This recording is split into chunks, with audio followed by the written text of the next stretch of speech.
So here we are again. I told you in my last video that I wanted to change one law of physics. Just one is going to make all the difference. That law of physics is about potential. Many scientists and laymen alike tend to confuse the notion of potential energy with potential. Although these terms are related, they aren't the same thing. Potential energy is when you have a mass in a potential field. This mass is able to release its energy by falling through a potential. However, when you remove the mass, the potential still remains. This is an important thing because the potential is related to the observer. It's not related to the object itself, which has the potential energy. So let's take the example of a brick sitting on a ledge. The brick has potential energy and can release that potential energy by falling off the ledge. However, if we remove the brick, there is still a potential field, because that potential field which would make the brick move, doesn't sit with the brick, it sits with the observer. Now, thinking about this, and I call myself a philosopher of nature. I like to think about these things. I put my brain to work on these problems whenever it has idle time. And over the years, I realized there is a huge mistake which has been made in the past. The scientists who worked on electricity, like Faraday and Tesla, they have come close, but they never unlocked the secret of potential. Potential is essentially energy per charge, or we refer to it in the SI system as volts, and we all know volts. It's electrical potential.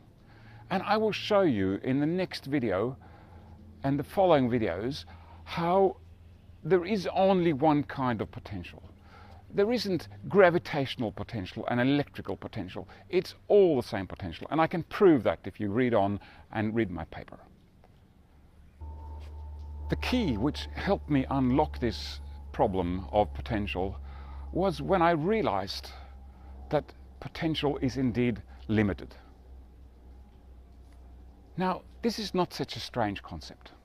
We are already familiar with the concept of limited speed. The speed of light. The speed of light is limited to 300 million meters per second. And we have come to accept that, although it was difficult to accept it in the beginning. We all know Einstein, and we all know about his special relativity paper. But what everybody doesn't realize is that it took 15 years after Einstein wrote that paper before it was generally being accepted, because it was a new concept. Limited potential is related to limited speed. We know this because there is only one thing that causes velocity, and that is a difference in potential. Difference in potential results in velocity, and difference in velocity results in difference in potential. These two terms are explicitly linked. One exists because of the other, and vice versa. So the mere fact that we have a limit to the speed also means that we have a limit to potential. Just work it out. It's simple. And I can show this with a simple thought experiment. So just check this out. Okay, here's our little thought experiment. We've got two bowls here, and they shall represent my electrodes. So we have two conductive electrodes, and when we zoom in on those electrodes a little bit, we realize that these conductive electrodes are made up from mostly electrons and protons. And we estimate roughly 50-50. So let's pour some electrons and protons in there and let them be represented by these black and white beans. So here we go. We have 2 electrodes, and they have roughly 100 black and 100 white beans in, which will represent electrons and protons. So let's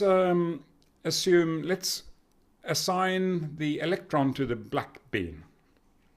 And let us now take our thought experiment a little bit further and imagine that we take a couple of black beans from this bowl and chuck them into that bowl. So now we have a surplus of electrons on this electrode, and we shall now call that for our cathode, because the cathode is the one with the extra electrons. And this will then be our anode. Now that was a very simple experiment, and we know that we can do this with a simple DC power supply or a Cockcroft-Walton machine. We can move electrons from one to the other, and we can do that to quite a decent voltage. But now let's play the devil's advocate, and let's imagine taking this experiment just a little bit further. I'm just going to take some more beans from this bowl here, from this electrode, moving electrons across one by one. And I'm going to keep doing that. And I'm going to also move some protons across to the anode and keep doing it.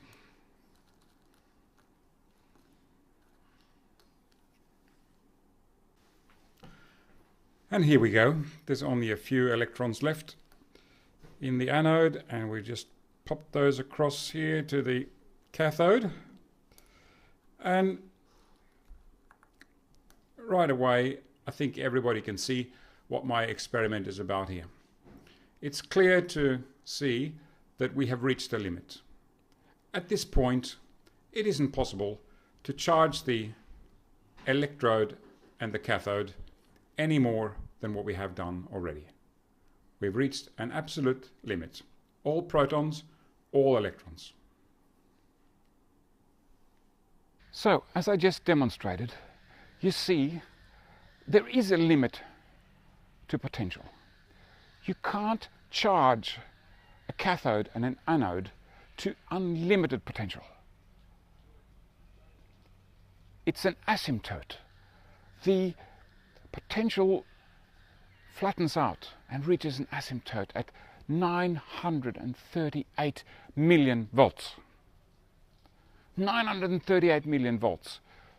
An astronomically large figure that we have never charged anything up anywhere near that much on terrestrial terms. But the fact is, that is the limit beyond which we cannot charge anything any higher. And this needs to be taken into consideration in the laws of physics. No way around it. And this is exactly what I have done in my paper called Ground Potential. You can download it below or from the link above. Now, there's no point running off to Wikipedia or opening your physics books to check if what I'm saying is correct, because I can guarantee you it's not in your physics book. You need to trust your own logic, your own gut feeling, your own checking and cross-checking to verify that what I am saying is correct. Those of you who have read a little bit more about my paper are going to have questions, and you may want to ask me directly. Go ahead, register for the forum and post your questions, and I will do my best to answer your questions and hopefully convince you that ground potential is the new physics.